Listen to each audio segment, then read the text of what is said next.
मुंबई महापालिका निवडणुकीत तब्बल 24 जागांवर अटीतटीच्या दुरंगी लढती रंगणार असून या लढती उद्धव ठाकरेंसाठी थेट प्रतिष्ठेचा प्रश्न ठरल्या आहेत। विधानसभेतील धक्क्यानंतर महापालिका निवडणूक ही उद्धव ठाकरेंसाठी पुन्हा सावरण्याची मोठी संधी मानली जात आहे। राज ठाकरे यांची साथ मिळाल्याने ठाकरे गटात उत्साह असला तरी महायुतीशी थेट सामना होत असलेल्या 24 जागांमुळे धाकधूकही वाढली आहे।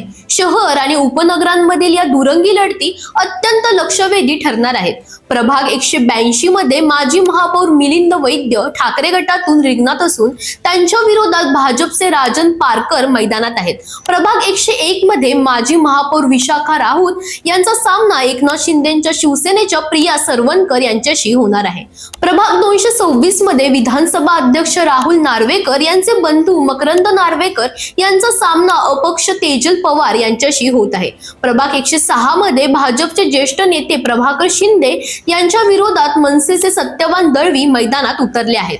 भाजप नेते किरीट सोमय्या यांचे पुत्र नील सोमय्या यांच्या विरोधात ठाकरे गटाने अपक्ष उमेदवाराला पाठिंबा दिला असून याच ठिकाणी वंचित बहुजन आघाडीच्या वैशाली सकपाळ देखील रिंगणात आहेत। तर प्रभाग 132 मध्ये भाजपच्या रितू तावडे आणि ठाकरे गटाच्या क्रांती मोहिले यांच्यात अटीतटीची दुरंगी लढत पाहायला मिळणार आहे। एकूणच या 24 जागांवरील निकाल ठाकरेंची प्रतिष्ठा ठरवणारा असून महायुती आणि ठाकरे गट दोन्ही बाजूंनी पूर्ण ताकद लावण्यात येणार आहे। दरम्यान तुम्हाला ही माहिती कशी वाटली आम्हाला कमेंटमध्ये नक्की सांगा आणि इंडिया लीडरला फॉलो करायला विसरू नका।